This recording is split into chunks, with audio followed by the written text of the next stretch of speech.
Break के बाद स्वागत है आपका। वो तारीख थी 13 मार्च 2011। 5 साल की वो मासूम अपने घर के आंगन में खेल रही थी, लेकिन वो अचानक कहीं गुम हो गई। घर वालों ने उसकी बहुत तलाश की, लेकिन उसका कोई पता नहीं चला। आखिरकार बच्ची के परिजनों ने पुलिस को अपनी बच्ची के गुम होने की इत्तला कर दी और फिर शुरू हुई उस मासूम की तलाश। और जब तक तलाश खत्म हुई, वो नन्ही सी जान हो चुकी थी बेजान।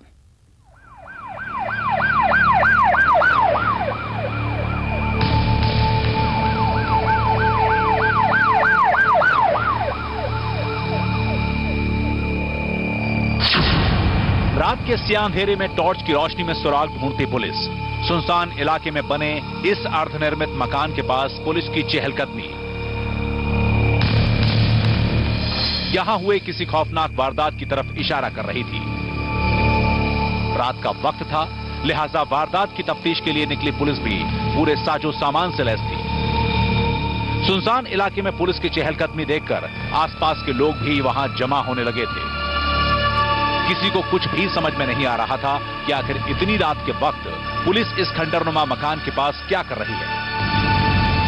इधर पुलिस अपनी कार्रवाई में मशगूल थी, उधर यहां मौजूद लोगों की जुबां पर भी अजीब सी खामोशी छाई हुई थी।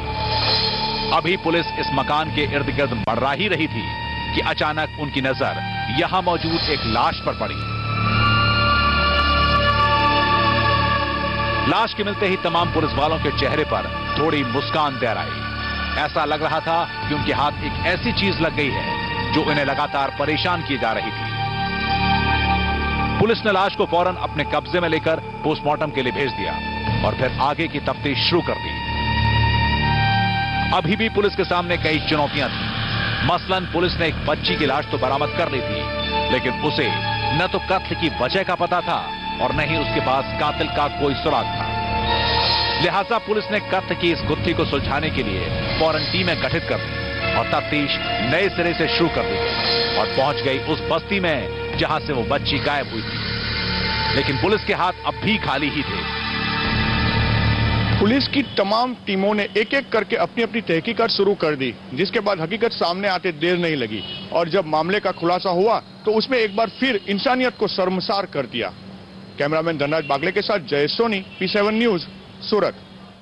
तो पुलिस की तफ्तीश अब भी जारी थी। इसी बीच उसके हाथ लगा एक ऐसा सबूत जिसे देखने के बाद एक बार फिर पुलिस को नई उम्मीद जग गई। लिहाजा पुलिस की तरफ से इस कत्ल की गुत्थी को सुलझाने के लिए बनाई गई तमाम टीमें नए सिरे से केस की तफ्तीश फिर से शुरू कर दी। और जब मासूम के कत्ल की हकीकत सबके सामने आई तो पुलिस भी हैरान रह गई।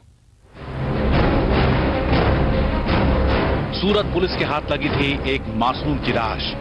जी हां, ये वही 5 साल की मासूम खुशी थी जो बीते 13 मार्च से लापता थी। खुशी की तलाश के लिए पुलिस पर भी दबाव बढ़ रहा था, लेकिन तमाम कोशिशों के बावजूद भी खुशी के घर वालों को खुशी नहीं मिली। गम के अंधेरे में परिवार डूबता गया। हर कोशिश नाकाफी थी। लिहाजा तफ्तीश के दौरान पुलिस ने सबसे पहले उस इलाके को अपने निशाने पर लिया जहां खुशी अपने मां बाप के साथ रहती थी। 10 किलोमीटर का जहां से ये मिसिंग हुआ और वहां से जहां डेड बॉडी मिली 10 किलोमीटर का अंतर है। सब जगह सब टीमें पाड़ के उसका इन्वेस्टिगेशन शुरू किया है। पुलिस की तफ्तीश अभी भी जारी थी। इसी बीच पुलिस के हाथ लगी सीसीटीवी में कैद एक तस्वीर, जिसे देखने के बाद पुलिस को उम्मीद जगी। जी हां, सीसीटीवी कैमरे में कैद थी उस शख्स की तस्वीर जिसके साथ खुशी को आखिरी दफे देखा गया था। लिहाजा पुलिस ने भी फौरन तफ्तीश शुरू कर दी और पहुंच गई इस इलाके में जहां से खुशी लापता हुई थी। जी हां, तस्वीर में कैद था वो शख्स जिसके साथ खुशी को आखिरी बार देखा गया था। पुलिस ने फौरन उस शख्स की तलाश तेज कर दी और पहुंच गई उस इलाके में जहां से खुशी लापता हुई थी। थोड़ी ही दूर चलने के बाद पुलिस वालों की नजरें इलाके में बने एक मकान के बंद दरवाजे पर जाकर ठहर गई।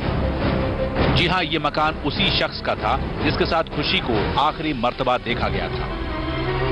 कोशिश तेज की गई और आखिरकार वो शख्स पुलिस की गिरफ्त में आ ही गया। और जब पुलिस ने उस शख्स को हिरासत में लेकर पूछताछ शुरू की तो मासूम खुशी की मौत के पीछे की वो खौफनाक कहानी का खुलासा हुआ, जिसके बारे में जिसने भी सुना वही सन्न रह गया। उसके पड़ोस में ही रहने वाला लड़का जिसका नाम है संतोष रणजीत महाराणा, जो उड़ीसा का है और वहाँ रहता है और यहाँ जहाँ से डेड बॉडी मिली है वहाँ पे पीछे फैक्ट्री में काम करता है। वो वहाँ का इलाका का जानकार था। उसके इंट्रोगेशन में उसका शरीर स्थिति देखा हमने तो हमको डाउट पड़ा। उसको हम ले आए और उसका इंट्रोगेशन करते करते उसने पूरा डिटेल पुलिस के सामने कबूल किया और उसको हमने इस गुने में अरेस्ट किया है। जी हाँ, बिल्कुल सही सुना आपने। पुलिस की गिरफ्त में आया ये वही शैतान है जिसने पहले तो 5 साल की मासूम खुशी को अगवा किया और फिर उस नन्ही सी जान का बलात्कार कर उसे कर दिया बेजान। जरा गौर से देखिए नकाब में चेहरा छुपाए इस शैतान को। हवस की आग में एक मासूम को जला चुके इस दरिंदे का नाम है संतोष कुमार। संतोष सूरत के ही एक कपड़ा फैक्ट्री में मजदूरी करता था और इसी इलाके में बतौर पेइंग गेस्ट रहता था। लिहाजा ये खुशी के साथ काफी खुल मिल गया था, लेकिन इसकी नीयत तो कुछ और ही थी। लिहाजा 13 मार्च को मौका पाकर इस हैवान ने पहले तो खुशी को अगवा किया और फिर इलाके से 10 किलोमीटर दूर इसी खंडरनुमा मकान में ले जाकर अपनी हवस की भूख को शांत कर दिया। इतना ही नहीं, उसे इस बात का भी खौफ सता रहा था कि कहीं इसकी करतूत दुनिया के सामने ना आ जाए। लिहाजा इस शैतान ने इसी जगह पर मासूम खुशी की गला दबाकर हत्या कर दी। लेकिन कहते हैं कि गुनहगार कितना भी चातुर क्यों ना हो, अपने पीछे वो हर गुनाह के निशान छोड़ ही जाता है। संतोष के साथ भी कुछ ऐसा ही हुआ।